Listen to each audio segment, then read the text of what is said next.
So they took charge of Jesus. He went out carrying his cross and came to the place of the skull, as it is called. In Hebrew it is called Golgotha.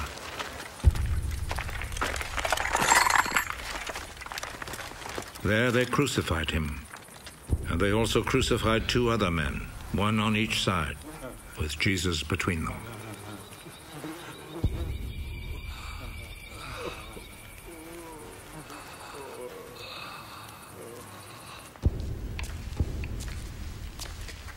Pilate wrote a notice and had it put on the cross. Jesus of Nazareth, the King of the Jews, is what he wrote.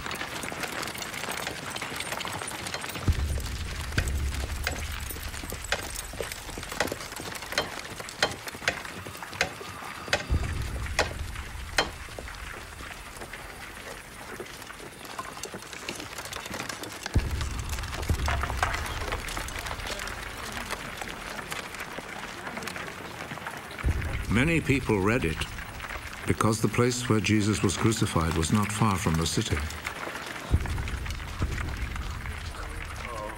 The notice was written in Hebrew, Latin, and Greek.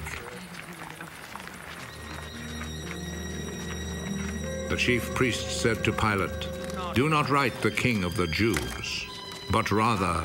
This man said, "I am the King of the Jews." What I have written stays written.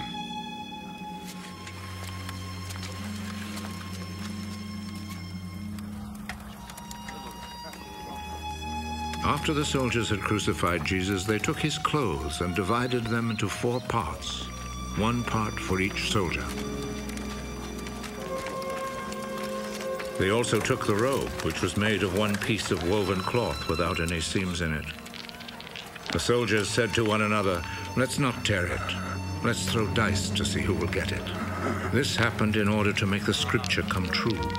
They divided my clothes among themselves and gambled for my robe. And this is what the soldiers did.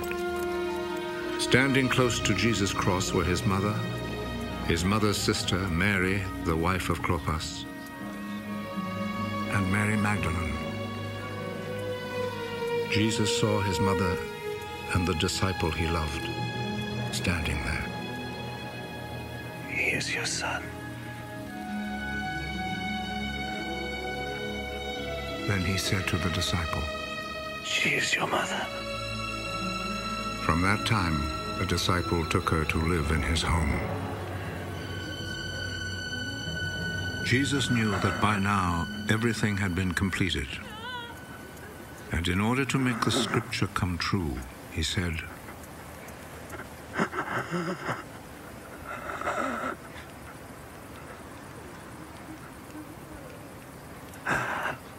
"I am thirsty." A bowl was there, full of cheap wine. So a sponge was soaked in the wine, put on a stalk of hyssop, and lifted up to his lips.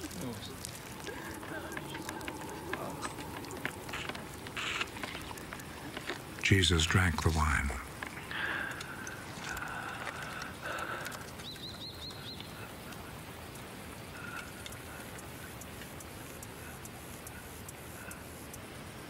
"It is finished."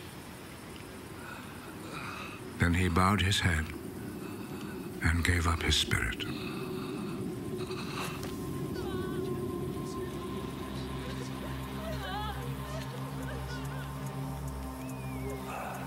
Then the Jewish authorities asked Pilate to allow them to break the legs of the men who had been crucified and to take the bodies down from the crosses.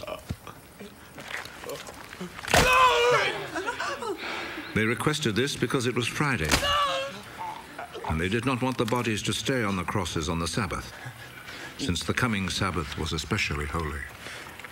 So the soldiers went and broke the legs of the first man, and then of the other man who had been crucified with Jesus. But when they came to Jesus, they saw that he was already dead, so they did not break his legs. One of the soldiers, however, plunged his spear into Jesus' side,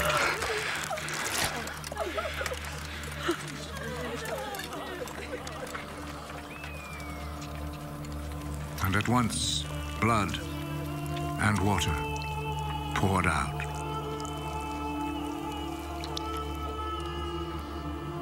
The one who saw this happen has spoken of it, so that you may also believe.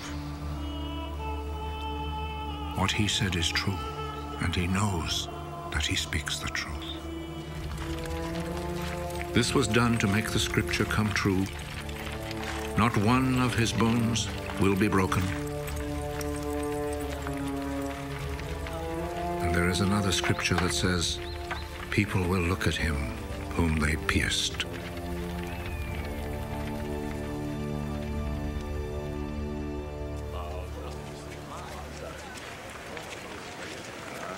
After this, Joseph, who was from the town of Arimathea, asked Pilate if he could take Jesus' body. Joseph was a follower of Jesus, but in secret because he was afraid of the Jewish authorities. Pilate told him he could have the body, so Joseph went and took it away. Nicodemus, who at first had gone to see Jesus at night, went with Joseph, taking with him about 100 pounds of spices, a mixture of myrrh and aloes. The two men took Jesus' body and wrapped it in linen cloths with the spices, according to the Jewish custom of preparing a body for burial. There was a garden in the place where Jesus had been put to death, and in it there was a new tomb where no one had ever been buried. Since it was the day before the Sabbath, and because the tomb was close by, they placed Jesus' body there.